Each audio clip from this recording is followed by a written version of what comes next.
Okay, this next one is just end behavior. So this one will be pretty quick.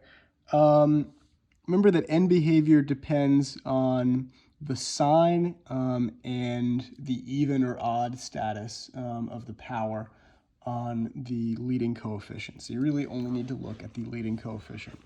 So if we look at A here, we want to know what the end behavior is. So we see -2, so that's a negative sign, and we see 6, so that's even, okay?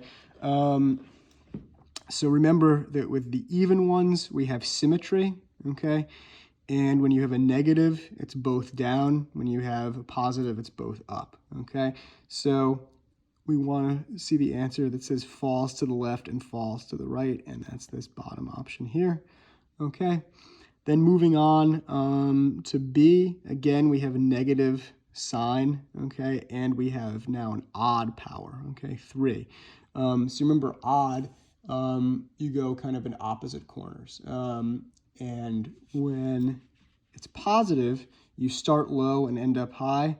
When it's negative, you start high and end up low. Okay, so we want rises to the left and falls to the right. So that's going to be our second option here. Rises to the left and falls to the right. Now C is a little more challenging just because it's written in intercept form. But really all we need to do to figure out what the leading coefficient is multiply the first terms of all three of these little groups here. So we have 2x times x, okay, that's going to be 2x squared, times another x, that's 2x cubed, okay? So we have positive, okay, positive sign on that leading term and a power of 3, so an odd power. So remember, again, when you have an odd power, you're going to be rising in one corner and falling in the other corner. And when you are positive, you start low and end up high. So we want falling in the left and rising to the right. So let's see, falls to the left and rises to the right. That's the first option there.